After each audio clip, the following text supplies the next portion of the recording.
and reign. Alléluia, alléluia, alléluia. Aujourd'hui c'est un jour de joie. Aujourd'hui c'est un jour de joie. Amen. Un jour de célébration où nous venons louer, où nous venons adorer notre Dieu, n'est-ce pas? Je crois qu'en ce matin, si tu es venu fatigué, si tu es venu attristé, tu repartiras avec la joie du Seigneur. Amen.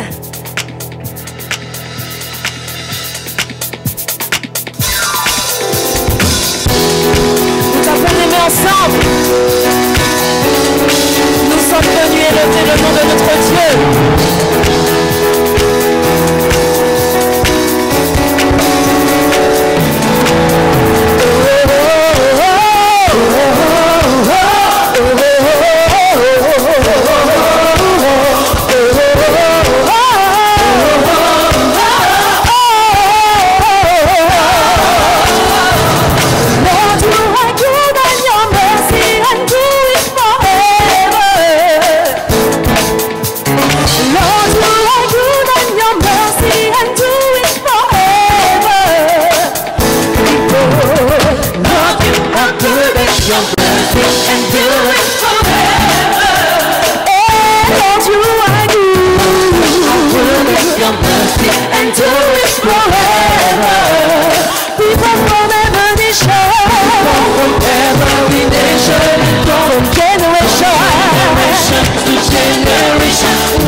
Ton Seigneur, tu es bon, et ta compassion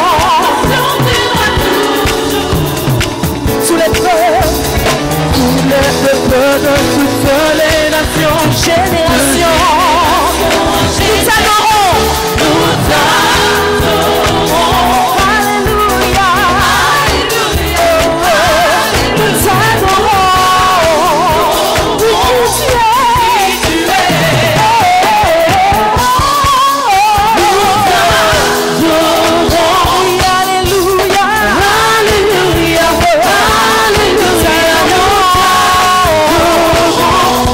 Qui tu es?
Good and mighty. Alléluia. Notre Dieu, il est grand. C'est ça.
ton trône. Déclarer que tu es grand, Seigneur. Tu es mon Jésus, tu es mon Seigneur. Notre Dieu, celui qui nous réconforte. Son nom c'est Jésus, son nom c'est Jésus, son nom c'est Jésus. Oh, yeah. Oh, yeah. Hallelujah. Mighty is our God.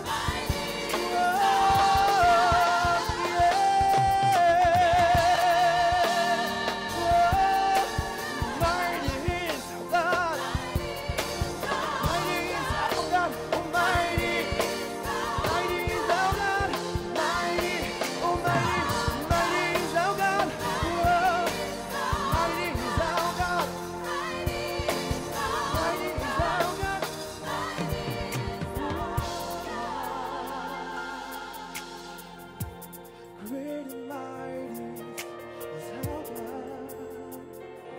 Great and mighty is our God. Yeah, oh, great and mighty is our God. Great and mighty is our God. Great and mighty Savior. Hallelujah.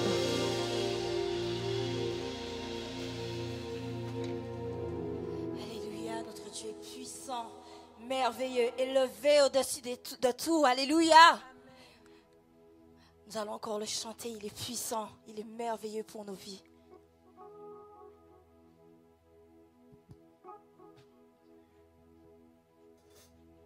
Alléluia.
les montagnes, me gardes dans la vallée, tu me caches de l'orage.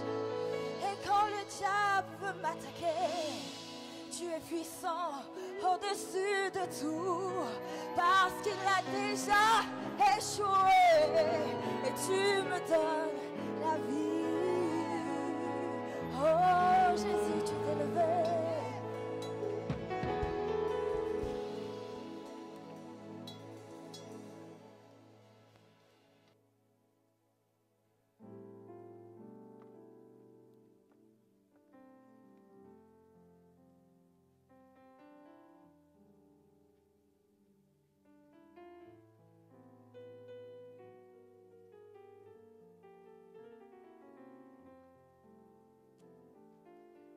Est-ce que nous pouvons encore acclamer ce Dieu tout-puissant?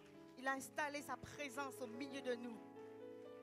Et comme il a l'habitude de le faire, il veut nous parler, nous encourager pour rentrer dans cette semaine, la semaine de la gloire de Dieu. Soyez tous attentifs. Et je ne l'ai pas dit, mais tous ceux qui ont un portable, mettez-le sur vibreur ou éteignez-le. Sortez de toute distraction. Parce qu'il s'est choisi un serviteur qui était là de la première heure du CRC Caraïbes, qui a toujours été fidèle à l'œuvre du Seigneur. Il s'est choisi son serviteur pour vous porter un encouragement pour rentrer dans cette semaine. Je vous demande de m'aider à accueillir l'assistant pastoral Patrice Marceny.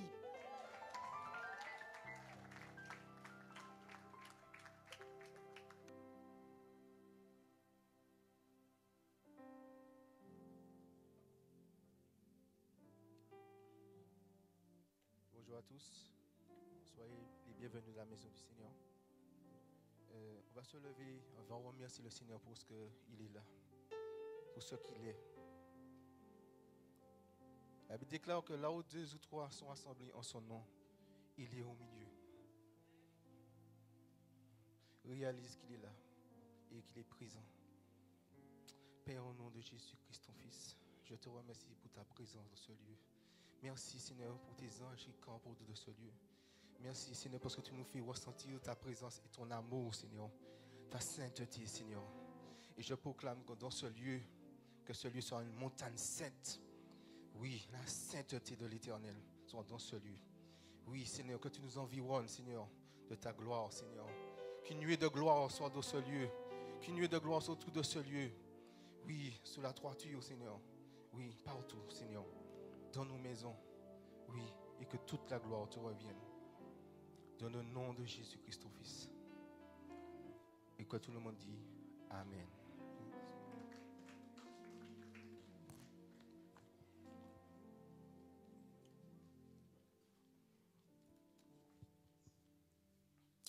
Alors aujourd'hui, cette semaine, on était dans la semaine de l'exaucement. Et cette semaine, nous commençons la semaine de la gloire de Dieu. Alors la gloire de Dieu, on parle toujours de gloire de Dieu lorsque quelqu'un nous donne un témoignage. On dit, ah, ça c'est la gloire de Dieu. Par exemple, lorsque on n'arrivait pas à faire d'enfants, eh bien le Seigneur nous a bénis. Et là, c'est vraiment la gloire de Dieu. Parce que c'est des choses qu'on ne pouvait pas avoir et que Dieu nous a données. Et même des fois, lorsque les pasteurs sont là et lorsqu'ils rendent le ministère, ils disent, oh, la gloire de Dieu est dans ce lieu. Et même des fois, tout le monde chante, oh, la gloire de ta présence. Alors vraiment, il faut qu'on réalise vraiment que Dieu, la gloire de Dieu est dans ce lieu. Voilà, alors pour bien expliquer, la gloire de Dieu, c'est la splendeur dont Dieu s'environne quand il se manifeste. De termes plus simples, c'est la présence ou la puissance de Dieu. Ok? Alors on va aller dans la Bible, dans 2 Chroniques 5, à partir du verset 11 jusqu'à 14. Au moment où les sacrificateurs sortirent du lieu saint, car tous les sacrificateurs présents s'étaient sanctifiés sans observer l'ordre des classes, et tous les Lévites qui étaient chantres, Asaph, Éman, Jéduthun, leurs fils et leurs frères revêtus de bissus, se tenaient à l'orient de l'autel avec des cymbales, des luttes et des harpes, et avaient auprès d'eux 120 sacrificateurs, sonnant des trompettes. Et lorsque ceux qui sonnaient des trompettes et ceux qui chantaient, s'unissant de même accord pour célébrer et pour louer l'Éternel, firent retentir les trompettes, les cymbales et les autres instruments, et célébrèrent l'Éternel par ses paroles.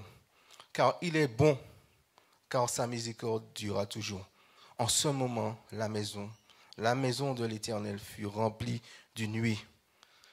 Les sacrificateurs ne purent pas y rester pour faire le service à cause de la nuit, car la gloire de l'Éternel remplissait la maison. Alors, nos frères, Salomon et les autres, et le peuple de Dieu, étaient là comme nous pour louer le Seigneur. Voilà, ils étaient dans un cœur bien disposé pour vraiment rentrer, pour que cette gloire de Dieu puisse entrer. Et on va commencer pour entrer dans cette gloire, c'est tout d'abord, il faut qu'on ait déjà un bon état d'esprit. Alors, on va retourner dans 2 Chroniques 5, verset 11, à partir du verset 11. Au moment, les sacrificateurs sortirent du lieu saint, car tous les sacrificateurs présents étaient sanctifiés sans aborder l'ordre des classes. Et des fois, lorsqu'on vient, c'est vrai qu'on a nos réalités, on a dans les moments, on vient dans la présence de Dieu, on vient dans la présence de Dieu triste, abattu, aigri. Des fois, on peut rentrer, on peut sortir de chez nous, on est bien, mais il y a quelque chose qui nous arrive, peut-être un accident. Et des fois, faut que nous, pour qu'on puisse venir dans la maison du Seigneur, il faut qu'on se prépare déjà dans la prière. Pour que cette atmosphère, pour qu'on soit de chez nous, qu'on ait déjà cette atmosphère de gloire autour de nous. Voilà, même si l'habitude dit que venez à moi, vous êtes fatigués et chargés, et je vous donnerai du repos. Ça veut dire que lorsque tu viens dans la présence du Seigneur, le Seigneur est comme un père. Il attend que toi tu lui demandes pour que ces bénédictions puissent descendre. Mais il faut que tu aies le cœur bien disposé pour cela. Lorsque tu viens, tu montes, tu viens, même si tu as des problèmes, des situations, on te dit demain, on te dit peut-être aujourd'hui, tu vas remettre les clés de ta voiture, tu vas remettre à tel concessionnaire la voiture, ou bien on te met dehors. Mais le fait que tu vas venir dans la présence du Seigneur, le Seigneur va pourvoir. Il est pourvoyeur. Et il faut que tu lui fasses confiance. Et c'est ça, il faut que tu viennes, il faut créer cette atmosphère. Et lorsque chaque personne vient, vient avec leur atmosphère, ça fait une grande nuit, ça fait un feu dévorant. Voilà. Et deuxièmement, pour que vraiment qu'on puisse entrer dans cet esprit de gloire, il faut qu'on ait l'esprit du service. Que ce soit que tu es dans le peuple ou pas, mais il faut que tu viennes tel que tu es. Voilà. Alors, on va aller dans 2 Chroniques 5 à partir du verset 12.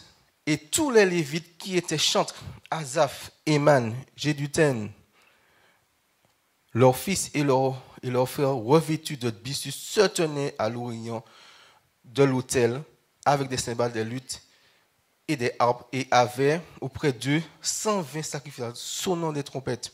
Ça veut dire qu'il y a un comportement. Lorsque tu viens dans la présence du Seigneur, tu as un comportement à avoir. Tu viens avec crainte. On ne vient pas et on fait du n'importe quoi. On est là, il y a un respect à avoir dans la présence du Seigneur.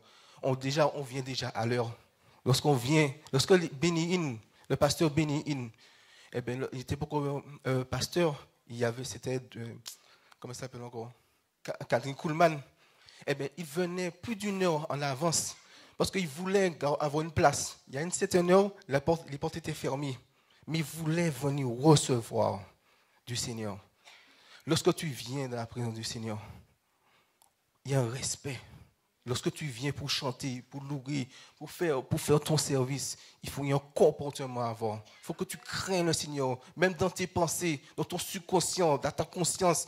Il faut que tu réalises que Dieu est présent. On ne fait pas de n'importe quoi, parce que c'est un grand Dieu. Il faut qu'on ait un peu de respect, parce qu'il faut qu'on manque de respect à Dieu. On manque de respect de la présence dans la maison du Seigneur. Il y a des fois, on marche du nez pour faire du n'importe quoi, et ça, c'est pas bon. Ça, c'est un manque de crainte de Dieu. Et pour donner un petit témoignage, j'ai lu un livre qui parle du paradis. Et lorsque le Seigneur lorsqu'il y a un culte, le Seigneur envoie un ange d'en bas pour voir quelles sont les personnes qui sont là. Lorsque tu viens faire ton service, voir comment tu es. comment tu es dans le service, il marque. Et tout est remonté vers Dieu. Alors prenez conscience de ce que vous faites. Ayez conscience de pourquoi tu es là, pour qui tu le fais.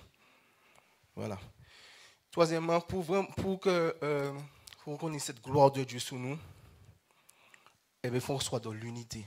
Et on retourne dans Chroniques 2 Chroniques 5, verset 13. Lorsque ceux qui sonnaient des trompettes et ceux qui chantaient s'unissaient de même accord pour célébrer et pour louer l'Éternel, firent retentir des trompettes et des cymbales et des autres instruments. Vous voyez, il faut qu'on soit... Dieu, ce n'est pas un Dieu d'individualiste, c'est un Dieu d'unité. Lorsque Dieu va venir, il va venir pour rechercher l'église. Il n'est pas venu pour chercher l'église qui est à côté ou le CRC, il est venu chercher l'église. C'est nous tous. Et lorsque la Bible dit, le CRC, c'est la vision, c'est le réveil. Il faut que le réveil soit fait au niveau de la partie spirituelle, sociale, économique, politique et culturelle. Et voilà, il faut que tout ça, ce réveil se fasse. Il faut qu'on soit dans l'unité, dans l'amour. Il faut qu'on se respecte l'un de l'autre. L'amour entre nous. Il ne faut pas que celui-là, tu regardes celui-là et puis dis, mais c'est pas pour être là. Mais nous, on soit unis. Il faut qu'on soit comme un maillon. Ensemble. Lorsque vous avez une chaîne, il y a la boucle, mais il y a des petites boules autour. Mais si le maillon est coupé, eh bien, il n'y a rien. Il faut qu'on soit ensemble, dans l'unité, dans l'amour. Parce que l'un a besoin de l'autre. L'un n'est pas plus petit que l'autre. Mais le Seigneur a dit, tous ont péché et sont privés de la gloire de Dieu. Tous ont péché et sont privés de la gloire de Dieu. Alors nous devons avoir un peu de respect pour nos frères, pour ceux qui sont là. Même s'ils sont dans des choses qui ne sont pas la gloire de Dieu. Relève-le par la prière. Oui, et un peu d'amour, un peu de compassion. Oui, ne l'écrase pas. Parce que Dieu va nous demander compte de toutes ces choses-là. Lorsqu'il a dit qu'il y aura jugement entre brebis grasses et brebis maigres. Dieu va faire les choses. Alors il faut qu'on ait vraiment... Le temps est venu pour se réveiller. Le temps, ce n'est pas le temps pour venir pour rigoler, mais il faut qu'on puisse avancer. Parce qu'on a perdu beaucoup de temps. Beaucoup d'âmes sont en enfer parce qu'on ne s'est pas levé. Il faut qu'on ait temps qu'on se lève. Oui, parce qu'on nous appelle la grosse machine. Est-ce que maintenant on nous appelle la grosse machine? Est-ce qu'on nous appelle la grosse machine? Je ne pense pas. Je ne pense pas. Il faut qu'on se lève dans l'unité. Lorsqu'on dit vraiment que les pasteurs disent, maintenant, il y a tel séminaire, on doit être tous ensemble. On doit rester dans la prière, fervent. Seigneur, vois notre menace et donne-nous d'annoncer ta parole à pleine assurance en étant dans ta main pour que ça fasse des guérisons, des miracles. Par le nom de tous ces serviteurs, Jésus. Il faut qu'on rentre dans cette gloire de Dieu, dans cette nuée. Oui, pour qu'on puisse guérir, pour prier pour les malades, pour prêcher la parole, pour exhorter, pour encourager notre frère. Tous ceux qui sont dans la rue, ils ont besoin de ça, de la parole. Ils ont une bonne parole puissante, pas une parole de condamnation. Oui, ça c'est important. Que nous levons réellement. Amen. Amen. Amen. Pour qu'on puisse rentrer dans l'atmosphère, pour qu'on puisse rentrer dans la gloire de Dieu, il faut aussi créer l'atmosphère. Alors, on continue dans 2 Chroniques 5, toujours à partir du verset 13. Et célébrèrent l'Éternel par ses paroles, car il est bon, car sa miséricorde dure à toujours. Et en ce moment, la maison de l'Éternel fut remplie d'une nuit. Ça veut dire qu'il faut créer l'atmosphère autour de toi. Même si tu as des problèmes, mais tu dis, Seigneur, tu es grand. Comme Pasteur Kamunga, tu es glorieux. L'une n'est comme toi, nul n'est semblable à toi. Tu crées l'atmosphère. Mais si tu dis, je suis bête, je suis ci, je suis ça, eh bien, tu veux créer une mauvaise atmosphère autour de toi. Ça veut dire que le diable va venir par l'esprit de mort, par l'esprit de suicide, par les oppressions, par n'importe quoi. C'est-à-dire qu'on se donne dans les impuretés. Parce qu'on n'a pas créé l'atmosphère autour de nous. Créons cette atmosphère autour de nous.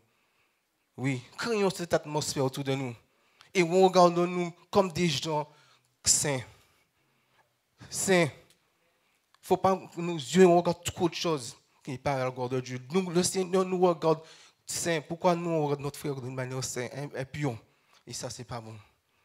Oui, faut qu'on garde nos cœurs, il faut que nos cœurs soient changés. La Bible te dit ayez le cœur pur, car ils verront Dieu. Si tu n'as pas le cœur pur, tu ne vas pas voir Dieu. Tu ne vas pas voir Dieu. Il est temps qu'on se réveille. Il est temps qu'on se lève comme une armée, comme des vaillants soldats. Il est temps que les choses changent. Ce n'est pas parce que nous sommes dans un temps de confinement.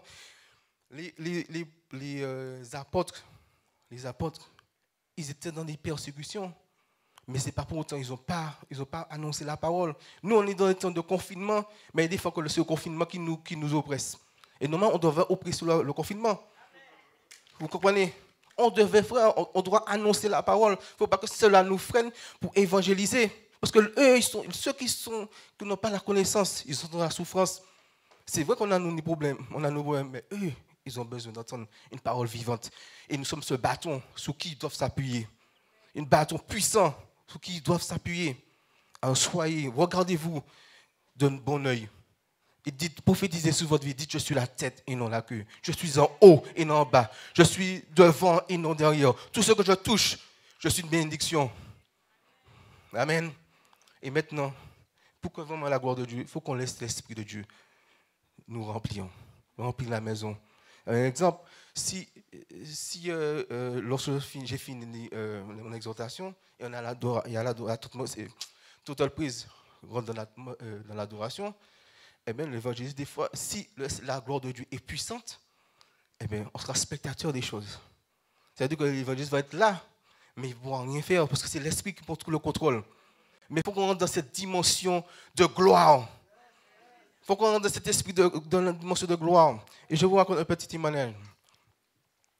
Lorsque, un jour, quand on avait un séminaire de 3 jours, c'était le dimanche, c'était le culte, je faisais monter le rideau en bas.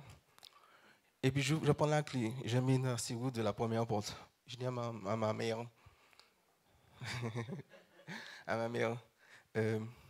tu ne ressens pas ça? Imagine-moi, je dis, il y a d'autres hôtesses qui étaient là. On avait senti la gloire de Dieu dès en bas. Et lorsqu'on monte, on continue à sentir le plus fort. Et lorsque j'ai mis la musique, il y a une atmosphère qui s'est tendue. Il faut vraiment que cette atmosphère soit là. Parce que si cette atmosphère est là et elle disparaît, c'est par rapport à notre comportement dans l'Église. Nos mauvais comportements dans l'Église. Et Dieu ne veut pas se siéger dans les choses sales. Dieu, c'est un Dieu très saint. Alors, il veut que sa gloire, il veut la gloire de Dieu. C'est ça. OK? Soyez tous bénis. Voilà. Et allez de l'avant. Allez de l'avant. Allez de l'avant. Il n'est pas trop tard. Dieu a besoin d'emmener le réveil au travers de nous. Soyons des acteurs du réveil. Soyons des acteurs du réveil. Et soyez positionnés. Soyons dans le positionnement de la sanctification, de la consécration. Ayez la parole pour vérité. Ayez la parole pour vérité. Soyez tous bénis.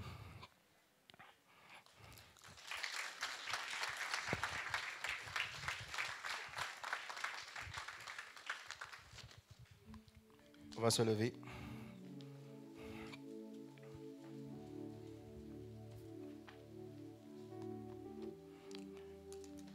Je vais juste vous dire quelque chose. Que Jésus revient bientôt. Et Jésus va revenir avec toute sa gloire pour retirer son Église. Et tous ceux qui n'ont pas donné leur vie à Jésus, donnez votre vie à Jésus. Je vais vous dire une chose. Lorsque tout jeune, j'étais pas encore baptisé dans une église, le dimanche, je disais toujours, lorsque je n'allais pas à l'église, je disais, bon, je me sentais vide autour de moi, à l'intérieur de moi. Et je disais que, malgré fait bon Dieu plaisir. Et bien un jour, le pasteur dit, si Jésus revient maintenant et qu'il retire son peuple, j'ai imaginé que tout le monde monte. Et moi je suis tout seul. Je dis, oh papa, mais où est-ce que mettre pression en les mains? Comme ça il disait, je n'étais pas encore chrétien, mes frères. Voilà, alors il faut donner votre vie à Jésus. Réalisez que Jésus revient bientôt, que son temps est proche. Il y a beaucoup de choses qui se passent, mais c'est que ce sont des signes qui sont là. Et le Seigneur même nous avait averti qu'il y aurait des signes, il y aura des temps de persécution. Voilà, il faut que tu réalises, il faut que tu comprends dans quel temps que tu es là. Ça, c'est très important. Voilà, je m'arrête. Père, au nom de Jésus-Christ, ton Fils, je te remercie, Seigneur, pour ce moment qu'on a passé en ta présence, Seigneur. Je te demande de bénir ton peuple, Seigneur, et que ta gloire puisse nous envahir dans ce lieu, Seigneur. Que ta Shekinah soit dans ce lieu. Qu'une atmosphère de gloire soit dans ce lieu. Que l'Esprit de gloire puisse descendre de ce lieu et nous envahir autour de ce lieu, Seigneur. Et Seigneur, que tu bénisses ton peuple, Seigneur. Et que tu fortifies ton peuple, Seigneur. Et que cette atmosphère de gloire les accompagne dans leur maison. Oui, que tu les visites, Seigneur. Que tu souffles sur eux, Seigneur. Et que tu agis puissamment. Et Seigneur, que je vois la gloire dans leur vie, Seigneur. Et que tu agis puissamment. Et que Seigneur puisse aller de l'avant. Seigneur, qu'ils puissent, Seigneur, garder l'huile qu'ils ont dans leurs mains, Seigneur. Afin que tu puisses hériter le royaume des cieux. Je te bénis, je t'exalte, Père, dans le nom de Jésus-Christ, ton Fils. Et que tout le monde dit Amen.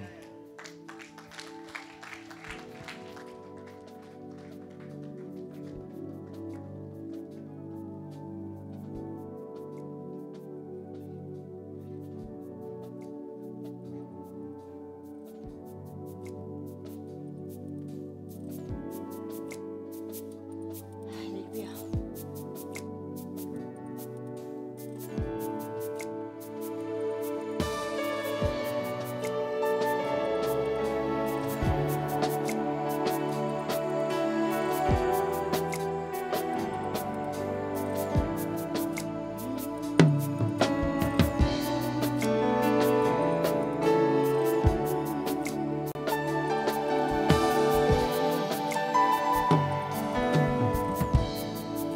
Par tes meurtrissures, nous sommes guéris.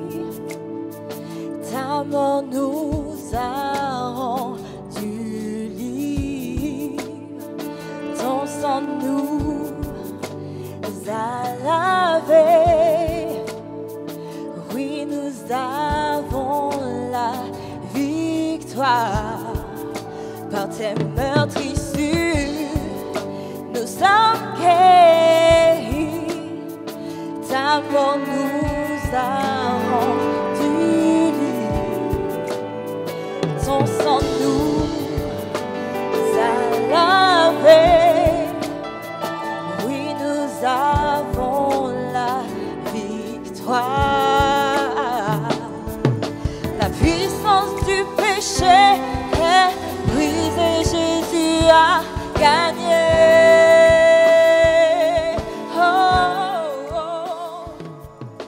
Tu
La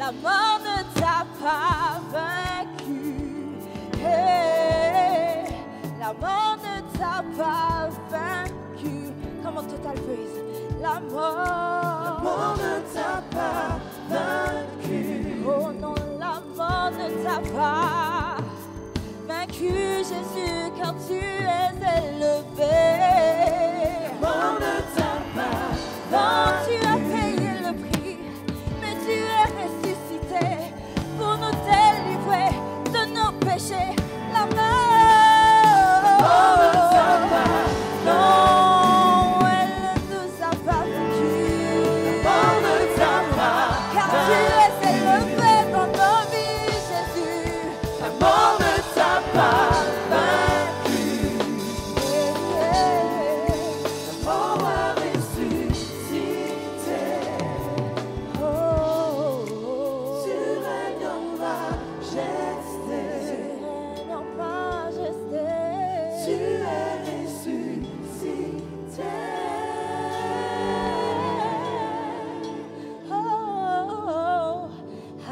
remporté la victoire. Oh, oh, oh, oh. Alléluia. Oui, tu l'as remporté pour moi. Alléluia, il est ressuscité.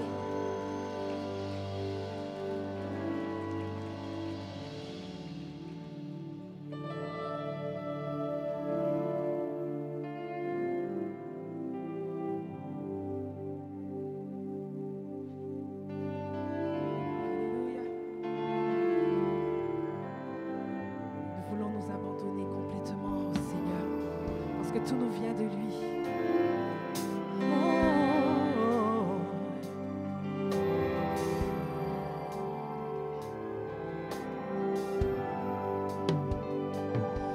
I surrender all to you. Everything I give to you. Withholding nothing. Withholding nothing. But I surrender all to you, Jesus. Everything I give to you, withholding nothing, withholding nothing, I surrender. I surrender all to you. Everything I give, to you, withholding nothing, withholding nothing, oui, je m'abandonne à toi.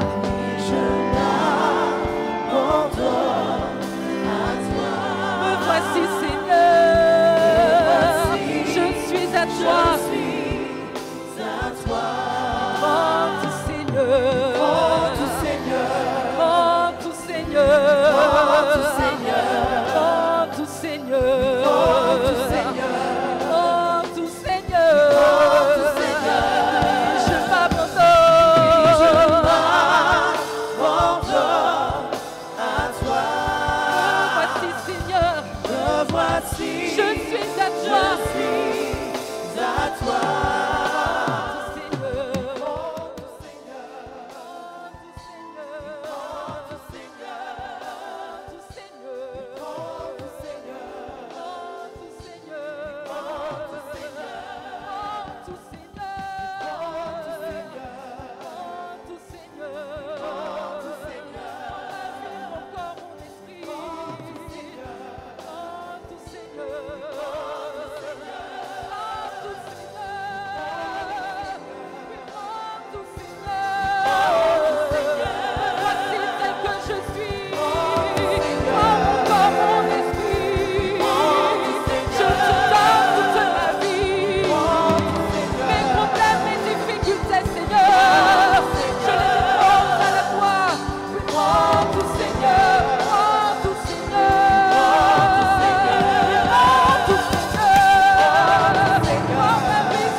m'abandonne à toi, Seigneur.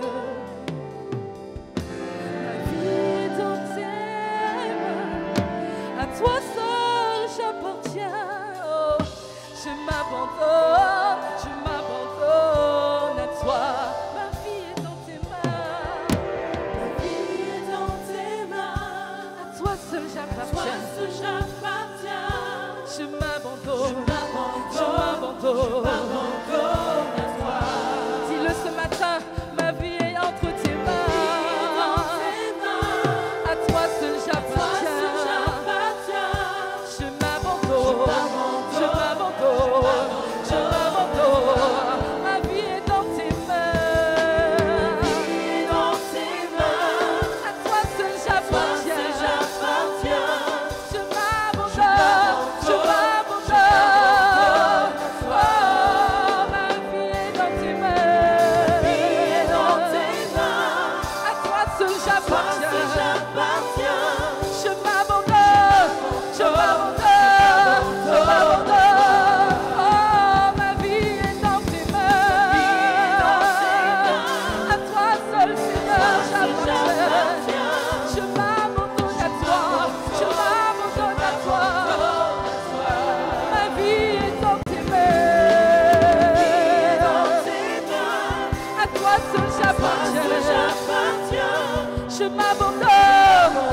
m'abandonne à toi, non pas un homme, mais à toi Seigneur. Oh, je m'abandonne, je m'abandonne, je m'abandonne, je m'abandonne, je m'abandonne, je m'abandonne, je m'abandonne, je m'abandonne, je m'abandonne à toi, je m'abandonne, je m'abandonne, je m'abandonne, je m'abandonne Seigneur, totalement à toi, je m'abandonne, tel que je suis, je m'abandonne, totalement à toi, je m'abandonne, je m'abandonne,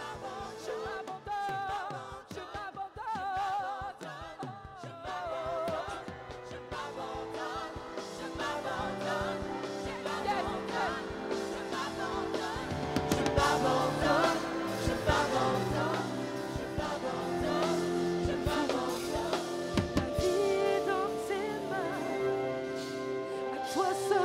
j'appartiens, je m'abandonne à toi Seigneur. Ma vie, mon cœur, mon esprit est tout à toi seul j'appartiens. Je m'abandonne, je me livre à toi, je me mêle à toi, je me prosterne vers toi, je m'abandonne Seigneur, je m'abandonne totalement à toi. Oh, je m'abandonne à toi.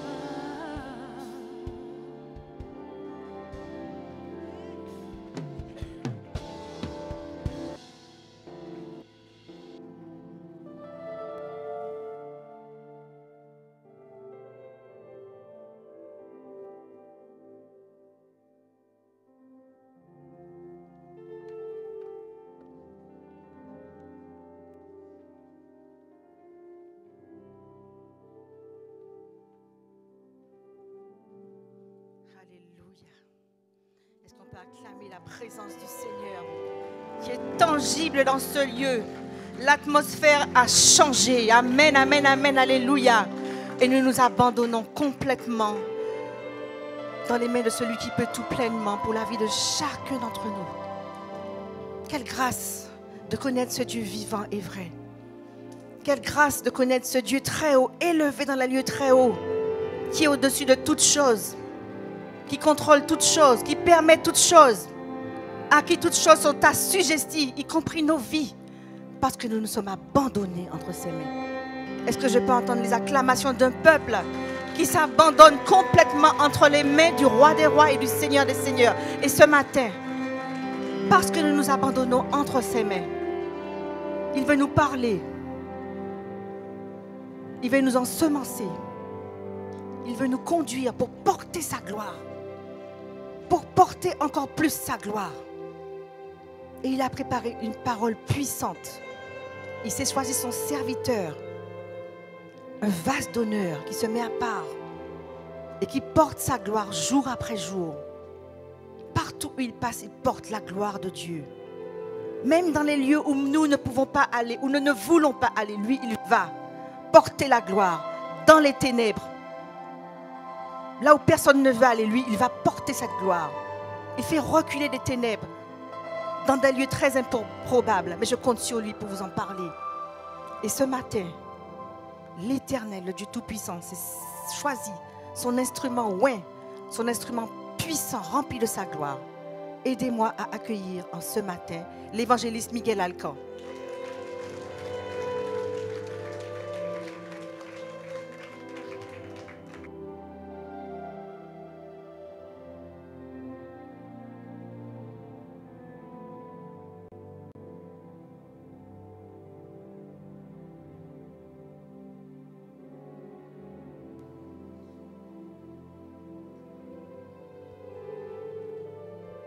Oui, quelle belle journée de rendez-vous. Puisque là où se trouve son peuple, Dieu est parmi nous. Mais quand Dieu est parmi nous, il y a toujours quelque chose qui se passe. Il a été parlé de beaucoup de choses par le petit prophète, qui a dit beaucoup de belles choses et de bonnes choses pour notre édification. Et nous voyons comment le Seigneur, il veut agir, car il parle. Et quand il parle, il veut démontrer. Et quand le Seigneur démontre, c'est qu'il établit des choses. Sa justice, sa miséricorde et sa compassion, sa bonté.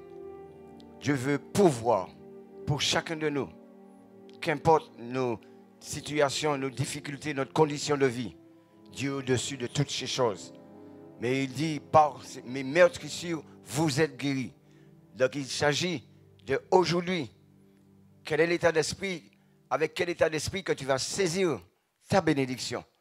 Ces bénédictions ne sont pas pour des temps lointains, mais il a dit, par mes meurtrissures, vous êtes guéris. Il s'agit du choix que tu vas faire aujourd'hui. Et cette parole, il a été lancée depuis plus de 2000 ans. Oui, vous êtes guéris par ces meurtrissures. Il n'a pas dit que vous serez guéris. Ésaïe n'a pas dit vous serez guéris par ces meurtrissures. Vous êtes guéris. Dieu parle d'aujourd'hui. L'aujourd'hui de Dieu. Cette gloire, oui, qui précède les temps annoncés longtemps d'avance. Son esprit est là. Son esprit agit depuis des temps longtemps avancés, avant même notre naissance. Son esprit agissait. Son esprit agitait des hommes. Son esprit parlait à des hommes. Son esprit parcourt la terre à une grande vitesse et frappe les eaux desséchées. Oui. Il a répandu son esprit sur toute chair, dont nous faisons partie. Donc cette gloire est là. Elle est avec nous, mais elle est sur nous. Mais elle veut demeurer, elle veut habiter en chacun de nous. Alors le Seigneur a parlé aujourd'hui de sa gloire. Mais encore aujourd'hui, le Seigneur donne ce thème, la résurrection du fils de la veuve de Nain. C'est dans Luc 7, à partir du verset 11 à 17.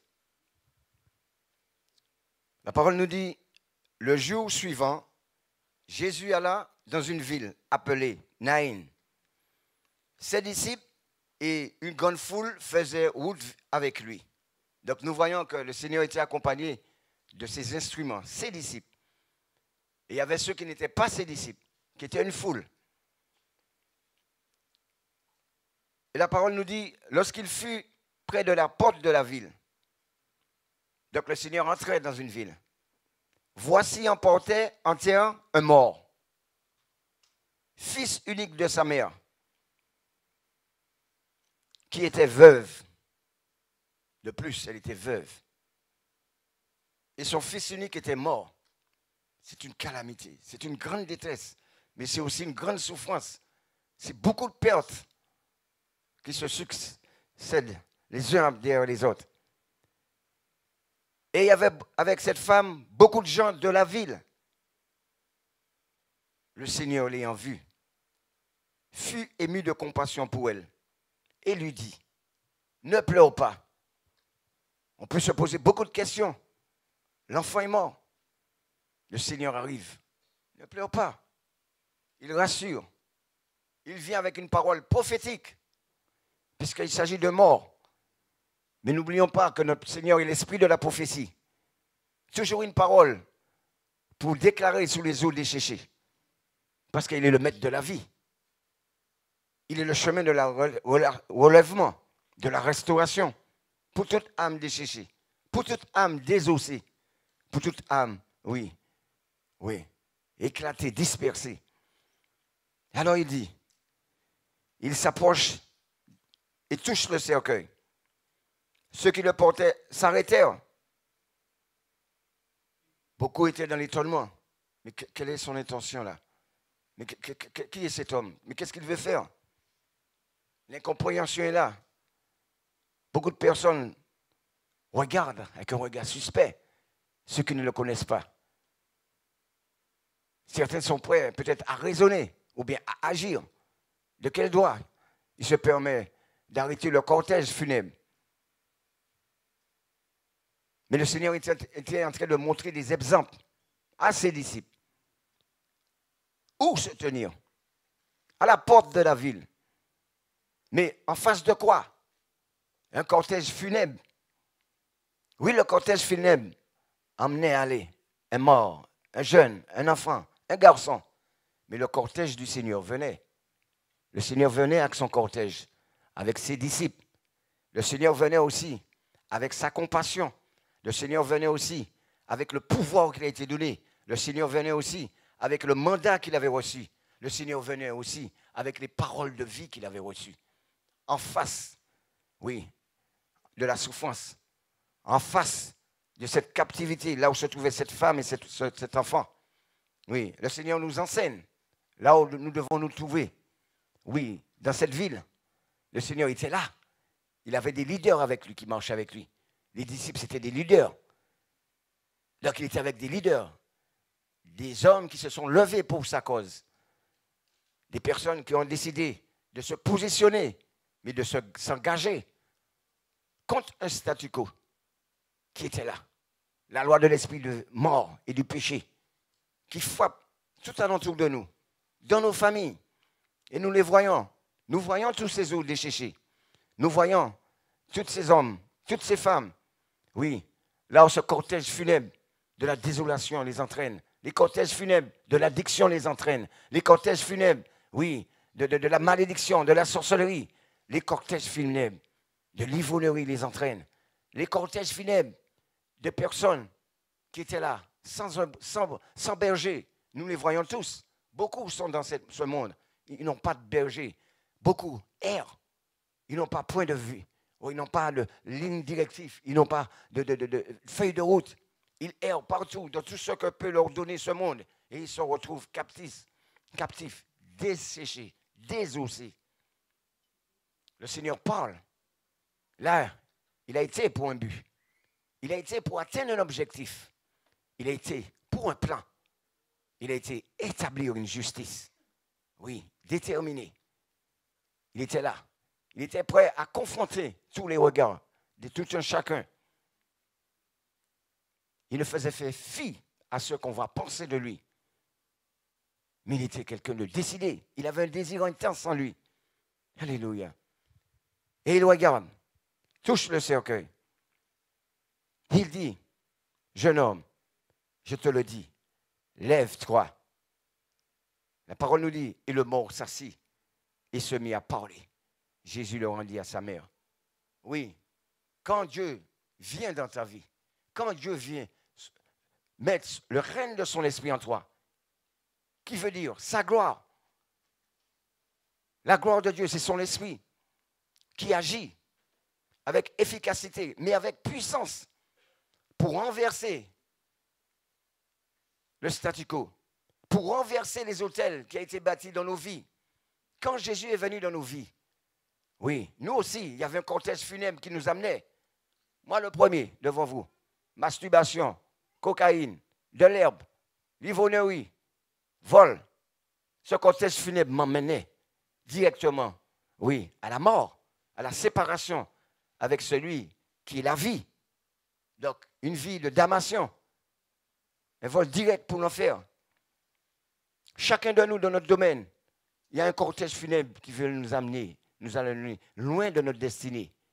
Mais le Seigneur, il se tenait, alléluia, à la porte de la commune, à la porte du quartier, à la porte de la ville, là où nous sommes nés. Alléluia! Il nous a tous touchés. Il nous a tous parlé. Il s'est silané à nous. Et nous n'avons point vu que le Seigneur était là déjà, qui se trouvait à un endroit bien précis pour toucher nos vies, pour nous ramener dans le vert pâturage. Mais il était là.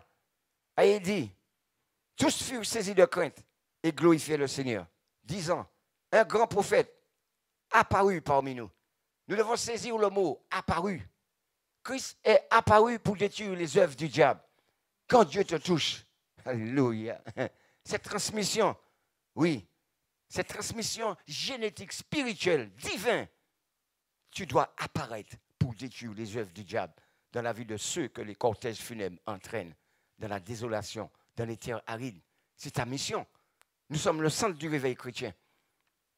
Donc nous devons réveiller toutes ces personnes qui sont mortes, oui, qui sont en dehors de la vie de Christ, qui n'ont pas la pensée régénérée par l'esprit de vie, l'esprit de gloire, qui n'ont pas encore été reçus l'esprit de la régénération. Mais il nous importe à nous de savoir quel est le plan que Dieu veut établir avec nous. Quel est le but de notre existence? Oui. Quelle est la signification d'être un terrain bête de justice? Donc Dieu avait un plan, alléluia, à travers cette mort, pour cette ville, la ville de Naine. C'est de démontrer que la gloire est là. Elle est parmi eux, présente, et que le royaume s'est rapproché.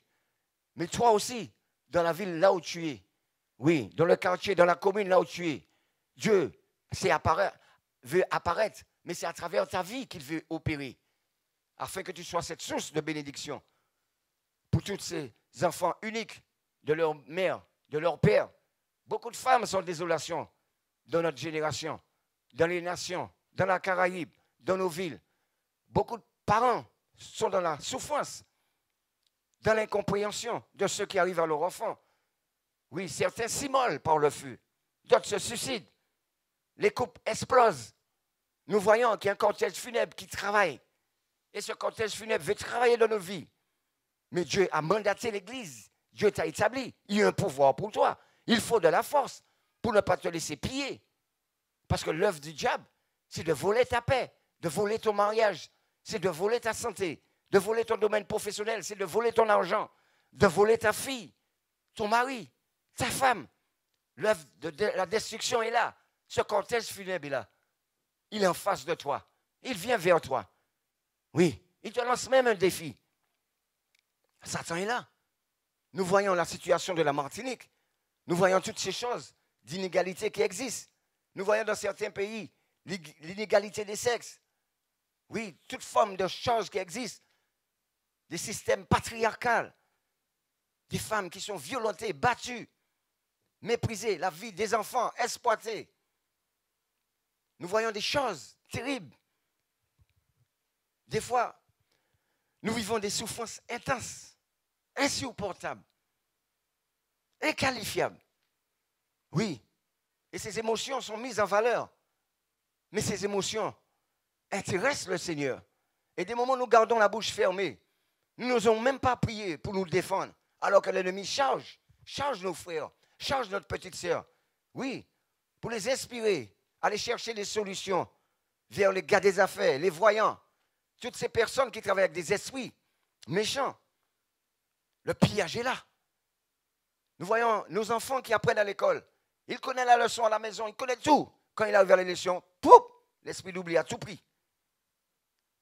La peur le saisit. Les frustrations sont là, les blocages sont là. L'ennemi travaille. Mais le Seigneur se lève pour venir à notre secours. Le Seigneur Jésus s'est levé pour venir au secours de la Martinique. Il est la lumière du monde.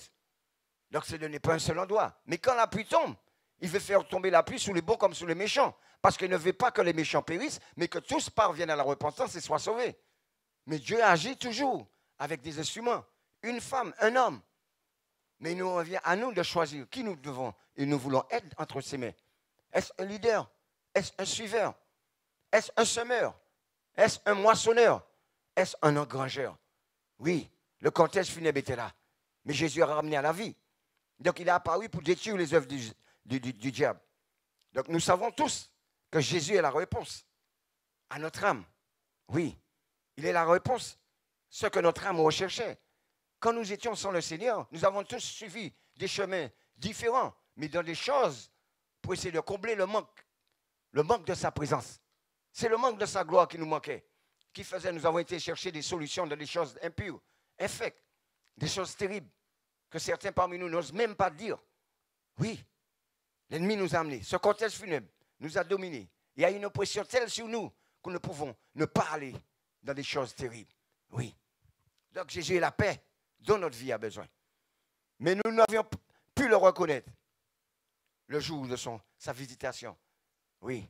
Bien souvent, beaucoup de personnes, Dieu interpelle par rapport à certaines situations, par rapport à l'humilité. Oui. Par rapport à la repentance, par rapport à s'écarter, par rapport à ne pas laisser certaines choses s'investir dans leur vie. Le royaume s'est rapproché. Dieu parle à travers nos vies. Mais Dieu parle aussi à travers des événements. Donc, quand ces opportunités sont manquantes, c'est la venue d'une ville qui est alors en jeu. Quand nous tardons à nous lever pour agir, si Jésus ne s'était pas levé là, dans cette ville, comment pourront-ils savoir que la gloire de Dieu est là? disponible. Comment pourront-ils savoir que la gloire de Dieu est là, disponible? Et l'ennemi est là, qui travaille. Hier, j'étais en train de prêcher sur le marché du poids du Pac Foal. Je suis en train de prêcher, des marchands sont en train de chanter, louer, danser. Un jeune homme m'a appelé pour prier pour lui, un autre m'a appelé pour prier pour lui. Mais le diable ne reste pas insensible. Pendant que nous travaillons, il travaille.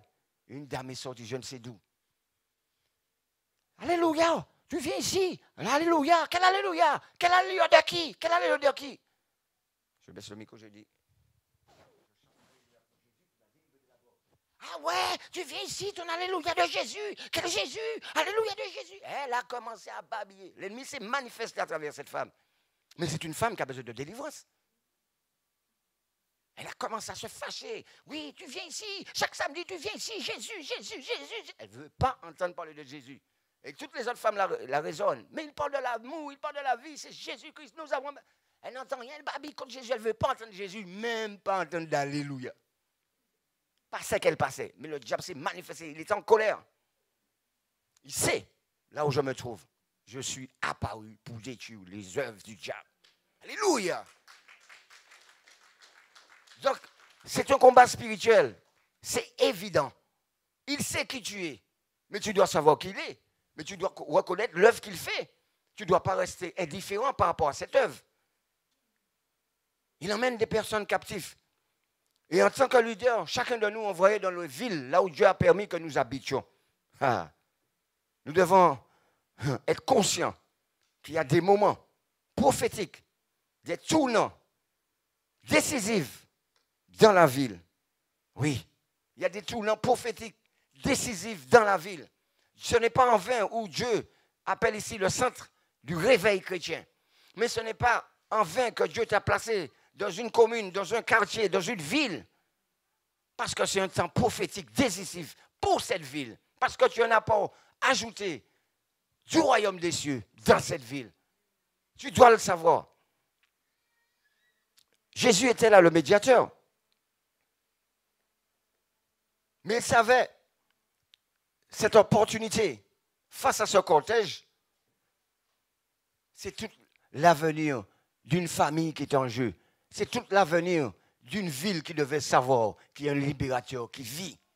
Mais c'est à travers le message que nous allons manifester alentour de nous qu'ils vont être touchés, qu'ils vont comprendre. C'est à travers la parole que tu vas semer et que tu vas donner. Donc, le cœur de Christ était lourd. Et la vision pour les malades ne pouvait s'estomper en lui. Toi, tu vois les malades, mais ton cœur doit te faire mal.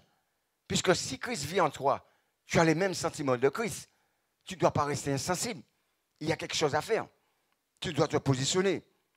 Et même si tu vois l'avenir est le plus sombre, tu entends des paroles, tu entends des diagnostics, tu entends des choses que les médecins disent, tu entends la météo, tu entends la fonte des neiges, les tsunamis, les guerres, tu entends la peste qui fait ravage. Mais ça n'a pas empêché au Seigneur de se lever et d'aller travailler. Donc, ce temps de visitation divine doit être discerné par les leaders spirituels. Ces temps de visitation divine doit être discerné par les leaders spirituels qui sont dans la ville. Et il s'agit de toi. Ce sont des temps prophétiques où tu dois agir. Ce sont des temps prophétiques où Dieu t'a réveillé, mais pour une cause. Mais pour recevoir sa gloire qui te permettra d'agir pour délivrer. C'est un temps de justice. C'est un temps pour porter du fruit. Ce n'est pas un temps pour jouer dans la oisivité. Ce n'est pas un temps pour faire des guéguerres entre nous, l'Église de Dieu. L'Église de Dieu a un but, un objectif, un plan. Oui, qu'il veut atteindre. Il doit poser des choses. Il doit transmettre des choses. Il doit prendre à cœur. C'est sa raison de vivre. La raison de vivre de l'Église, c'est apparaître pour détruire les œuvres du diable. Voilà la raison de l'Église. Et établir la justice de Dieu. Et fait qu'aucun ne rate leur entrée dans la grâce. Elle est disponible. Donc nous devons nous préoccuper de la croissance de l'Église dans notre ville. Je répète, nous devons nous préoccuper de la croissance de l'Église dans notre ville. Et le plus souvent, nous faisons le contraire. Le plus souvent, nous voulons nous préoccuper de la croissance des gens dans notre Église. L'Église, notre assemblée ne pourra pas contenir tout le monde. Mais nous devons nous préoccuper, alléluia, de la croissance de l'Église que nous sommes dans notre ville. Christ il passait très peu de temps dans la synagogue, mais beaucoup de temps à l'investir chez les gens de mauvaise vie, sur les déserts, près des mers, pour prêcher, pour édifier. Il allait partout, chez les malades, chez les lépreux, les gens, les laissés pour compte, les lieux arides. Il allait partout les chercher. Il allait chez les gens méprisés, porter du secours. Dans nos familles, nous avons ces eaux déchéchées. Dans nos familles, nous avons toutes ces personnes. Et quand ces opportunités manquent, que nous devons agir, l'œuvre du diable est là. Il fait des dégâts. Donc, le Seigneur savait où se trouver. À la porte de la ville, en dehors de la ville, où on enterrait les morts. Cette femme, non seulement veuve, a perdu un seul fils, sa raison de vivre.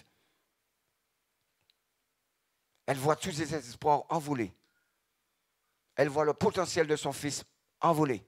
Combien de mamans et de pères, de familles qui voient beaucoup de potentiel être captifs, détruits, envolés, pillés, ravagés, ruinés. Aujourd'hui, nous faisons notre route avec le Seigneur. Et son esprit est là et prêt à travailler avec nous. Et nous pouvons voir ça dans 1 Corinthiens 3, verset 9. Oui. Et c'est l'équipement de Dieu. Le Saint-Esprit, c'est l'équipement de Dieu pour nous. C'est la gloire de Dieu. C'est pourquoi le Seigneur, à un moment donné, l'apôtre Paul a expliqué ça dans Romains. Romains 6, verset 4. Christ est ressuscité des morts par la gloire du Père. Dans Romains 6, verset 4, vous allez voir et essayez de comprendre. Christ est ressuscité des morts par la gloire du Père. Et le même Romains 8, verset 11 nous dit, et si l'esprit de celui qui a ressuscité Jésus d'entre les morts habite en vous. Voilà la gloire de Dieu. Cet esprit que Dieu veut mettre en chacun de nous. Cet esprit qui nous permet de parler. Et les morts qui sont sans Christ reçoivent le réveil. Les écailles de leurs yeux tombent. Ils comprennent. La gloire de Dieu te donne la capacité de communiquer l'évangile qui sauve. La gloire de Dieu te permet de toucher des personnes qui sont à l'article de mort et qui acceptent le Seigneur, se repentent, soient sauvés. Hier, nous avons expérimenté une expérience avec 2 frères ici pour aller voir la mère d'un frère qui a le cancer. Sa mère ne parlait pas. On arrive dans la salle. Je commence à prier. Il fallait entendre la dame prier. Elle a accepté le Seigneur sous son lit. Et puis elle a commencé à prier. Et en partant, le frère me dit, ma maman ne parlait pas. Mais ma maman ne parlait pas. Ma maman ne parlait pas. La gloire était là. Chacun de vous, vous avez reçu une mesure de gloire pour sauver. Là, sa foi a été touchée. Elle s'est ressaisie. Et quand on arrive dans la salle, mais il fallait voir ça. Ça m'a touché. La dame était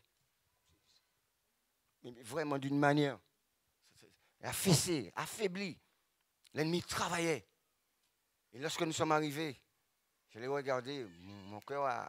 Oui, quand je suis sorti dans le couloir, j'ai regardé tous les malades couchés là. J'ai ressenti ce que le Seigneur ressent quand il est mu de compassion. Je me suis retenu pour ne pas lâcher des larmes. Il y a cette colère qui est montée en moi. J'ai dit non, il faut que j'aille chercher encore plus de cette gloire. Donc il y a un prix à payer. C'est pourquoi les disciples restaient près de Jésus, parce qu'ils voulaient posséder ce que Jésus avait. Nous devons aller rechercher encore plus dans le Seigneur, parce qu'il veut mettre en chacun de nos vies une mesure secrète qui déborde. La parole nous dit que Paul passait, son homme guérissait. Et Dieu, mais saisissez cette opportunité. Et Dieu dit que la gloire de la seconde maison sera plus grande que celle de la première. Ça veut dire la gloire de la seconde église. Nous sommes cette seconde église. C'est un temps où Dieu veut faire discerner ces temps. Dieu veut faire descendre un temps prophétique par sa gloire dans nos vies. Et il a dit que nous ferons des choses encore plus grandes. Et c'est là. Et nous devons savoir que Jésus et le Saint-Esprit n'ont pas changé. Parce qu'ils ne peuvent changer. Donc plusieurs fois, Dieu s'est montré à des assemblées entières. Et nous allons droit devant des temps où des assemblées entières verront la gloire de Dieu. Mais comment nous allons voir la gloire de Dieu? Sanctifiez-vous et je ferai des prodiges. Voilà ça qui est la parole du Seigneur. Le Seigneur Tout-Puissant nous demande de nous sanctifier. Dieu est 3 fois saint. Mais s'il trouve l'autel de nos cœurs sanctifié, s'il trouve l'autel de nos pensées sanctifiées, s'il trouve l'autel de nos actions, de notre positionnement, de nos choix, de nos voies sanctifiées, il prendra à répondre comme il a fait à Élie. Le feu est descendu. Il y a un feu de gloire que Dieu veut mettre dans nos vies. Mais nous devons mettre notre vie en règle avec le Seigneur. Puisque ce sont les œuvres du diable. Le péché, c'est les œuvres du diable. L'orgueil, la jalousie, les rivalités, oui, les cacophonies, les calomnies, le rejet, ça c'est les œuvres du diable. Mais le Seigneur a dit, pierre, sous cette pierre, je bâtirai mon église et les portes de la mort ne prévaudront pas sur elle. Mais si tu es dans toutes ces choses, si tu ne t'humilies pas, les portes de la mort vont prévaloir sur toi. Alors que nous nous sommes révélés dans cette génération pour assujettir les portes de la mort. Jésus-Christ a assujetti les portes de la mort. Les disciples ont assujetti les portes de la mort. Nous ne pouvons servir 2 mètres. Nous sommes la lumière du monde. Donc nous devons, justement, le prophète parlait tout à l'heure là, alléluia, je l'ai expérimenté. Ah, ta maman, mon Dieu, ta mère, ça c'était une guerrière. Madame Ladislas, la mère de Frédéric, qui nous avait prêté son restaurant pendant 10 ans, plus de 10 ans, pour faire l'action sociale. La dame est à la tique de la mort. La dame, elle est en train de louer le Seigneur. Elle n'arrive même pas à respirer. Elle est en train de dire, le Dieu de victoire est avec nous, le Dieu de victoire, Seigneur Jésus, soit béni, soit élevé, soit magnifié. Elle encourage ses enfants, mais elle a la tique de la mort. Ça veut dire, la louange était tellement dans une dimension importante dans sa vie. La louange avait créé une atmosphère de puissance face à la souffrance, soit à la détresse, soit face à Satan, soit face à tous les diagnostics des maîtres, face à toutes choses. Elle a combattu le bon combat de la foi jusqu'au bout. Elle est dans la félicité de Dieu. Donc, elle a vécu ce que le Seigneur dit. Ni les choses présentes, ni les choses à venir, ni les persécutions, ni la souffrance, ni la mort ne pourra te séparer de l'amour de Jésus. Jésus a habité. La mort est là, Jésus a habité dans la dame. Oui, la mort peut t'environner. Ne laisse pas la mort te dominer. La mort peut se taper à ta porte. Ne la laisse pas entrer dans ta vie. Renonce, refuse-la. Il nous tarde à entrer dans cette dimension. Et nous voyons comment l'une des plus grandes fanatiques persécuteurs de l'Église fut totalement changée par la gloire de Dieu. Il fut transformé à jamais. Il est devenu, oui, l'apôtre Paul. C'est un grand criminel. Son cœur était dur. Plus nous tardons à laisser l'esprit de gloire de Dieu toucher les profondeurs de notre âme, de notre subconscient, de notre conscience, puis l'ennemi se réjouira de vouloir investir et de nous inspirer vers les choses malsaines. Pourquoi? Parce qu'il ne veut pas que tu sois non seulement rempli du Saint-Esprit, mais le fait que la gloire de Dieu vient pour te revêtir de l'Esprit, là il va trouver que tu seras un danger pour son royaume. Donc ne te contente pas d'être rempli du Saint-Esprit seulement. Mais par contre, sois assoiffé d'être revêtu de la puissance du Saint-Esprit. Mais il ne suffit pas d'être rempli du Saint-Esprit et d'avoir la puissance. Accepte aussi d'être soumis au Saint-Esprit. Alléluia. C'est ça la différence. Beaucoup d'enfants ont reçu le Saint-Esprit, que vous voyez, vous connaissez. Mais combien qui se soumettent au Saint-Esprit? Là, le diable se réjouit, se frotte les mains, tu ne te soumets pas. Saül avait reçu l'Esprit. C'était les rois, les prophètes et les sacrificateurs qui avaient l'Esprit. Mais Saül s'est perdu. Il attristait la gloire de Dieu. Il méprisait la gloire de Dieu. Oui. La gloire de Dieu, c'est une personne. C'est le Saint-Esprit. Et quand il agit, tu n'as même pas besoin d'agir par l'onction. C'est la gloire qui agit. Bénin disait souvent, il allait rendre ministère, l'Esprit guérissait déjà. Il n'était même pas encore arrivé dans l'estrade. L'Esprit guérissait des gens. L'Esprit touchait déjà des gens. Il y avait déjà des miracles. Regarde, l'Esprit était tellement en accord avec son oin. Il excitait la... Il excitait Béline d'arriver parce qu'il était pressé d'agir. Est-ce que vous comprenez ça? Je vais vous expliquer. Ma femme et moi, nous avons été chez une haïtienne, au Lamentin. La dame, elle est oppressée, elle voit des esprits, beaucoup de voix parlent à travers sa bouche, elle ne dort pas, elle dit des choses, des cris d'animaux, tout. Et la sœur nous parle de ça. On dit, bon, on va arriver, on vient avec la bouteille d'huile, ça va voler. On arrive. Je regarde la dame, je dis, bon, elle avait le bébé sous elle. Je dis à la sœur de prendre son bébé. Écoutez bien, hein. Je n'ai rien encore fait. Dieu veut agir avec vos vies. Je n'ai rien encore fait. On donne à la sœur le bébé, elle se met devant moi. Je lève ma main. Les enfants, l'enfant qui était les seins maternels, l'esprit qui était dans la maman, l'enfant recevait sa délivrance. Il commence à vomir là-bas. À côté de nous, l'enfant commence à vomir, à vomir, à vomir. Mais depuis que nous sommes arrivés dans la maison, l'enfant commence à nous regarder, énervé, il veut pas, il crie. Tout le monde est dans la stupéfaction, on ne comprend pas. L'enfant a reçu sa délivrance. Et ensuite, c'est la mère qui a reçu sa délivrance. Vous voyez? Donc, quand vous plaisez, votre âme plaît à l'Esprit de Dieu, l'Esprit va attester, l'Esprit va vous accompagner, l'Esprit va vous environner, l'Esprit va vous précéder. L'Esprit va établir les choses alentour de vous. Il sera comme une muraille de feu alentour de vous. Il sera comme un vent qui vient avec vous. Il sera comme un feu qui est sur vous. Il sera comme une pluie qui descend. Aujourd'hui, je me retrouve, les gars qui étaient les plus récalcitrants sur le parking du Parc Foual. Hier, ils étaient en train de danser la louange. Certains viennent me voir et me disent des choses qu'ils n'allaient jamais pouvoir me dire. Des dealers. Mais je vous dis des dealers qui ont déjà tué des gens. Viennent me voir en ce cas. Prie pour moi pour que je puisse arrêter de vendre. La gloire.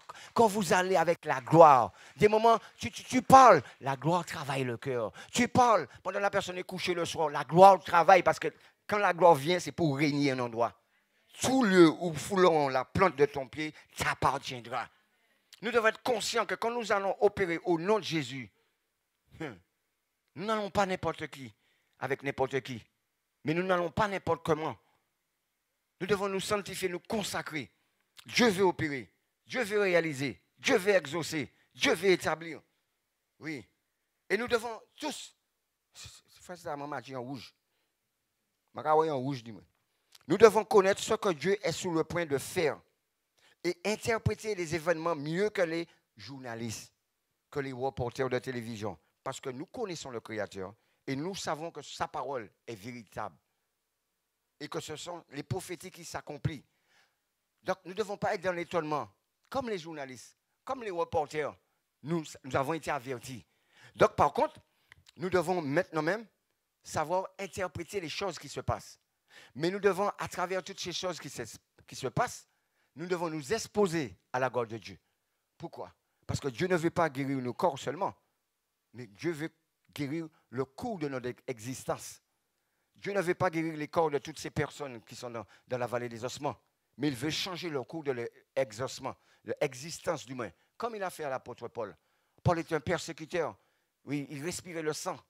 Beaucoup de personnes sont encore là, respirent le sang. Beaucoup de personnes sont encore là, respirent le péché à fond. Beaucoup de personnes sont encore là, sont des passionnés de la sorcellerie. Beaucoup de personnes sont là, sont des passionnés de la tradition. Mais si nous-mêmes, nous ne nous laissons pas transformer afin de devenir ces instruments de justice, nous n'avons pas compris quel est notre rôle dans notre ville et quel est l'apport que nous devons, oui, établir dans notre ville, dans nos familles. Nous avons des amis, nous avons des frères, nous avons des connaissances, des anciennes relations. Eux aussi doivent recevoir cette grâce. Christ n'est pas resté insensible à cette pauvreté spirituelle qu'il a vue à travers ces personnes. Invoque-moi et je te révélerai des choses cachées. Il y a des choses cachées que Dieu veut te révéler par rapport à ta propre existence et par rapport à ta vie, mais au but et au plan qu'il a fait et l'objectif qu'il vient d'atteindre avec ta vie. Oui. Ouvre ton cœur. Des moments où nous nous satisfaisons par des petites grâces que Dieu fait. Et puis nous croyons, nous sommes déjà dans le plan. Nous ne sommes pas encore dans le plan. Nous sommes encore loin de payer le prix. Moi-même, je n'ai rien encore vu, je n'ai rien encore fait. Voilà. Je suis dans cette éternelle satisfaction. Ne soyez pas dans une satisfaction dès maintenant. Le chemin ne fait que commencer. Mais nous devons persévérer. L'apôtre Paul a été chercher cette gloire. Moïse a été chercher cette gloire sur la montagne. Et c'est un sens très significatif. Il a été chercher les 10 commandements. Il a été chercher la révélation. Il a été chercher le plan, les objectifs que Dieu veut atteindre avec son peuple. Il a été chercher, oui, le rhéma de Dieu. Il a été chercher aussi la puissance qui va pour être un leader, pour faire sortir toute une génération de l'Égypte. Un homme.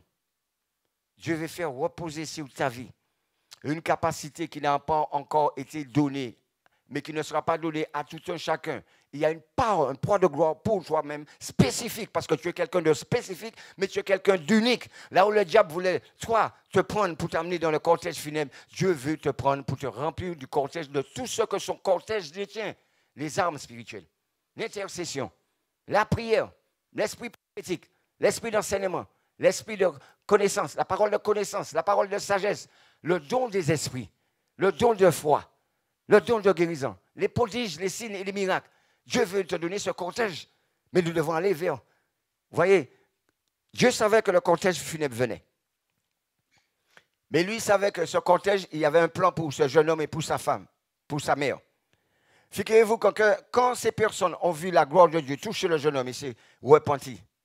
Je suis sûr que dans cette famille, je suis sûr que dans les voisins de cette personne, il y a de ceux qui ont suivi Christ pour recevoir la révélation. Et je suis sûr parmi eux, leur vie a été transformée.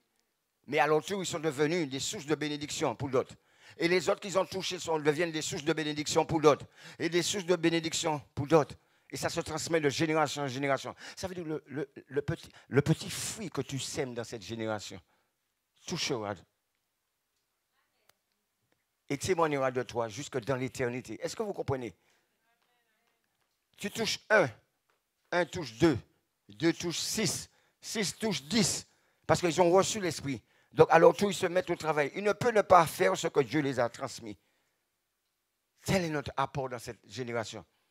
Donc, il n'y a aucune loi qui empêche une coupe de déborder devant le Dieu de beauté et le Dieu de la vie en Jésus-Christ. Choisis la vie. La vie, Dieu nous a racheté. Nous devons savoir que quand Dieu nous dit « Choisis la vie, j'ai mis devant toi ». Donc, par ces meurtrissures, Dieu t'a racheté de la pauvreté. Dieu t'a racheté de la maladie. Dieu t'a racheté de la mort spirituelle. Dieu t'a racheté de la peur. Dieu t'a racheté de la complexité, des frustrations. Dieu t'a déjà racheté de la timidité. Dieu t'a déjà racheté de toutes les malédictions qui sont complotées sur toi dans les cimetières, quels que soient les endroits. Dieu t'a racheté de tout ce que les gens ont dit quand tu as fréquenté il y a peut-être 10 ans, 5 ans, 10 ans, toutes les paroles de malédiction. Dieu t'avait déjà racheté de toutes ces choses. Ces choses ne doivent pas avoir effet dans ta vie. Rentre dans le cœur du Seigneur. Rentre. Mais fais que ton esprit soit au centre de la pensée du Seigneur. Saisis ces opportunités de la parole de vie, qu'elles prennent de l'ampleur dans ton cœur et dans tes pensées. Oui, permets que la parole se déploie en toi. Permets que cette parole soit comme une armure alentour de toi. Permets que cette parole conduise ta vie, gouverne ta vie et établit dans ta vie de nouvelles visions. Oui, il y a notre vision, une vision de conquérant, une vision de disciple. Oui, Dieu t'a déjà raffranchi du mensonge du diable. Il y a plus de 2000 ans que Dieu t'a affranchi. Maintenant, il s'agit d'avoir un état d'esprit intérieur qui change la donnée des choses. Quel état d'esprit intérieur que tu as? Si tu commences à confesser, je ne pourrais pas me marier. On a dit ça sur moi. Elle m'a abandonné. Oui, mais tu parles du passé. Mais qu'est-ce que Dieu t'a dit? Qu'est-ce que Dieu t'a dit? Il t'a donné son tout est possible. C'est pour renverser les choses anciennes. Mais pour en établir de nouvelles. C'est pour déraciner des choses anciennes et pour semer des choses nouvelles. C'est un état de pensée intérieur que tu dois avoir. Et c'est une discipline intérieure que tu dois avoir pour refuser que la porte de la mort prévoit sous toi par des confessions négatives. Nous devons bannir le mot vocabulaire impossible dans nos vies. Nous devons bannir le mot vocabulaire impossible de nos vies. puisque nous avons l'esprit de toute possibilité en dedans de nous. Donc rien n'est impossible. Mais celui qui est en toi est plus grand que celui qui est dehors. Mais ça dépend comment tu vas te servir de celui qui est en toi. Vas-tu le laisser d'avoir l'opportunité de se déployer et de gouverner ta vie? Parce que c'est à notre avantage d'être soumis au Saint-Esprit qui va nous éclairer, qui va nous permettre de discerner quelles sont les ruses de l'ennemi, qui va nous permettre d'entrer dans la sanctification avec joie, qui va nous permettre de nous dépouiller des choses malsaines avec joie. Mais c'est à notre préjudice si nous ne nous soumettions pas à l'esprit de vérité, puisque nous allons payer les conséquences. Donc il nous tarde maintenant de faire alliance avec l'esprit de la vérité et d'aimer la vérité, de vivre dans la vérité. Quand l'apôtre Paul a été touché de la gloire de Dieu, il a aimé la vérité, il a épousé la vérité, mais il a manifesté la vérité. Donc cette gloire est là.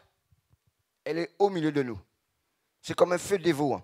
Donc nous devons craindre de déplaire le Seigneur. Nous devons avoir de la déférence pour Dieu, pour sa présence, pour ce qui vient de lui. Être puissant pour garder cette dynamique d'être cet instrument de justice. Nous devons hésiter à faire quoi que ce soit pour attrister le Saint-Esprit. Oui, il y a un positionnement. Il y a un positionnement. Et nous sommes face à face. Tu ne peux pas y échapper. En face de toi, il y a la loi de la mort et du péché.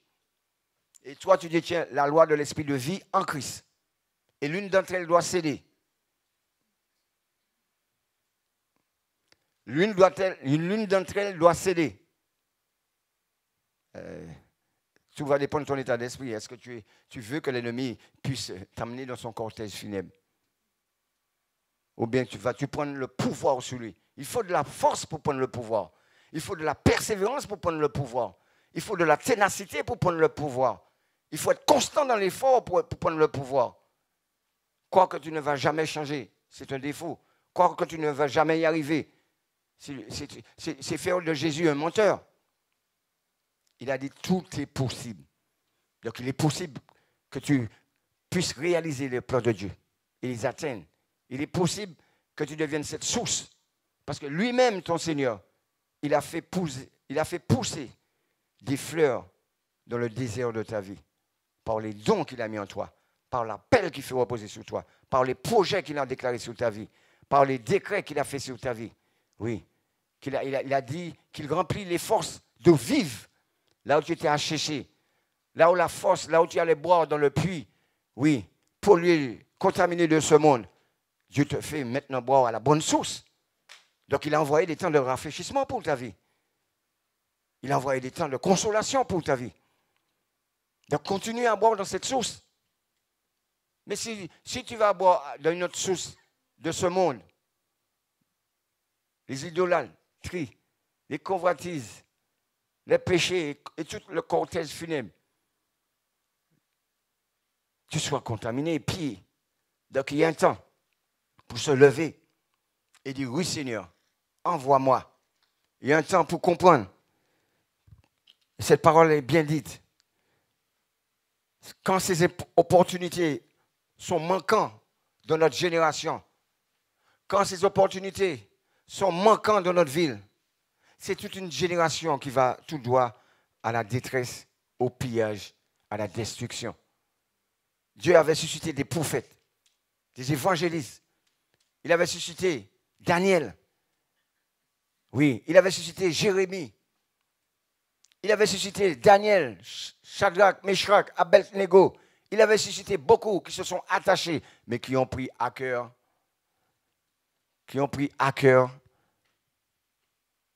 de s'attacher et de ne vivre que pour son royaume.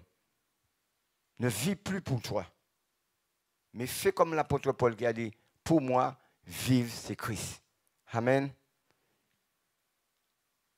Alors, qu'importe là où le cortège funèbre t'amenait, c'en est fini pour lui. Oui, c'en est déjà fini. Il y a la petite sœur qui a chanté tout à l'heure là, que Satan a déjà perdu. sache que Satan a déjà perdu le droit de régner dans ta vie. Quand Christ est là, Satan a déjà perdu. Donc ne le laisse plus son mensonge te maintenir captif dans des raisonnements erronés. Tu es plus que vainqueur. Tout pouvoir t'a été donné. Marche avec le Seigneur. Reste au centre de la vie du Seigneur. Mais sois aussi, toi aussi, un pourvoyeur. Fais comme ton Seigneur. Il est sorti pour apparaître. Les disciples ont été, mais ils n'ont jamais méprisé leur petit commencement. C'est pendant qu'ils servaient le Seigneur. Vous savez, quand on vient à Christ, nous sommes des bébés spirituels, on apprend à marcher. Lorsqu'on vient de se baptiser, on a l'impression qu'on a déjà tout compris, on a déjà tout saisi. Non. C'est l'œuvre de l'Esprit en nous qui va nous permettre de saisir les choses, de comprendre les choses, d'opérer les choses, d'entrer dans le combat spirituel. Oui, l'œuvre de l'Esprit en nous va nous amener à devenir des conquérants, à entrer dans le surnaturel de Dieu et à l'arracher notre bénédiction. Je me souviens, ma femme, je témoigne de ça, ma femme, quand Dieu nous a fait connaître, moi je sors du ghetto, qui marchait avec un fusil, qui fumait du crack. Elle-même, c'était une femme qui avait été violentée, battue, méprisée. Donc elle avait une colère. Et chaque fois qu'on se parlait au début, maman, chien pichat. C'est quand. Je disais, Seigneur, c'est pas possible, tu ne peux pas me donner une femme comme ça. Le Seigneur me regardait, mais oui, je te l'ai donné, mais il te manque une chose. Il faut monter sur la montagne. Donc j'ai dû jeûner et prier. Et le Seigneur me montre dans le surnaturel. Il y a un guerrier. Elle est sous un arbre. Et il y a un guerrier devant moi, comme ça. Quand il dit que vous pas qu'elle passe là. J'ai jeûné, j'ai prié. Après ce jeûne de 40 jours, le Seigneur me montre, écoutez, dans le rêve, le Seigneur me montre, j'ai déjà la victoire. Il me montre comme ça, dans une vision que je viens comme ça. Et le géant qui était là commence à me voir arriver, il me dit, où connaît le corps, où connaît le corps, où connaît le corps, tu te connais. Et puis plus j'avance, et puis je me mets comme ça. Et je monte dans l'arbre. Je prends Betty, je la mets dans un tapis avec une corde et je descends avec elle et je prends ma femme. Donc il m'a montré que je jouais la victoire. Mais il m'a dit, en me montrant cette victoire, il m'a donné 2 clés. C'est pour dire que la communion avec l'Esprit est très importante. Il m'a donné 2 clés. Tu vas la conquérir avec beaucoup d'amour et beaucoup d'humilité. Parce que c'était une femme blessée. Donc patience, douceur, essayer de la comprendre, essayer d'utiliser la persévérance, l'humilité. Elle est que le reflet de ce qu'elle a vécu. Donc, il y a beaucoup de choses que le Seigneur m'a enseignées. Et je vous dis que Satan n'a pas été le vainqueur. C'est moi qui ai été le vainqueur. Je suis entré dans ma destinée, je suis marié et elle m'a donné 3 beaux enfants. Donc, vous voyez comment, dans le Seigneur, tout est possible. Il renverse les hôtels qui ont été bâtis contre toi, les contrats qui ont été bâtis contre toi. Dieu fait toutes choses devenir nouvelles. Pourquoi? Parce que j'ai saisi dans le surnaturel la clé. Mais j'ai eu les principes pour pouvoir vaincre. Toi aussi, c'est ton temps. C'est ton temps de vaincre. C'est ton temps d'entrer dans ton appel. C'est ton temps d'entrer dans ta vocation. C'est ton temps de sortir pour semer. Un semeur qui est sorti pour semer. Et ce que j'ai pu acquérir à travers ce témoignage avec ma femme, le Seigneur permet que je sème dans la vie de beaucoup de petits couples. Et je les vois transformer. Je les vois qui prient ensemble. Je les vois qui se positionner. Quand j'allais chez eux, c'est casserole qui a volé. Poubelle qui a volé, je vous dis, c'était chaud. Et bien maintenant là, il faut les entendre parler. Ils ont fait un choix aussi. Et ils commencent à amener des gens pour Christ. Oui, ils commencent à amener des gens pour Christ. Et ils sont là, tout le temps ils prient. Ils viennent avec moi certaines choses. Ils n'ont pas méprisé leur petit commencement. Tu peux commencer ta relation couchée avec le Seigneur. C'est lui qui a la capacité de te remettre droit. Tu peux commencer ta relation boitue avec le Seigneur. Il te fera marcher sur tes 2 pieds. Tu peux venir comme un oiseau blessé, avec le cœur contuit, humilié. Il est le réparateur de brèches. Tu peux venir dans toute ton ivrognerie. La loi du péché et de la mort ne peut rien contre le Seigneur. Amen. Nous allons nous lever.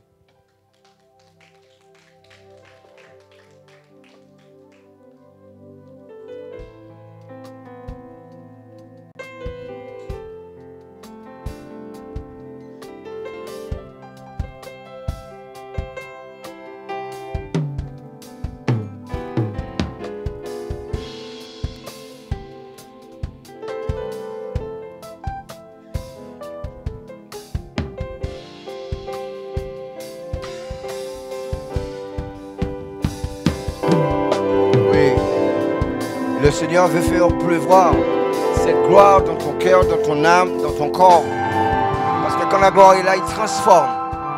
Il te vivifie. Il te couronne de sa grâce et met sous toi un manteau de délivrance. Mais il fait de toi un pourvoyeur. Seigneur, que tu démontres, Seigneur, que tu poses ton onction et que tu visites ton peuple. Toi qui connais, Seigneur, mieux que moi, Seigneur, par ton esprit, les besoins de ton peuple. Là où la solitude fait rage, là où les blessures sont encore, oui, Seigneur. Là où encore, Seigneur, les paroles de condamnation sont lourdes à porter, la culpabilité est là, Père éternel. Mais tu es celui qui opère, que tu exauces, que tu réalises, que tu démontres, que tu opères, que tu attestes que tu es le véritable Dieu de ton peuple, Père éternel. Alors envoie la pluie. Envoie. Oui, Seigneur. Lève les mains, toi qui connais ton besoin. Lève les mains, toi qui connais ton besoin. Que tu reçois cette capacité, que tu reçois cette huile d'onction qui brise le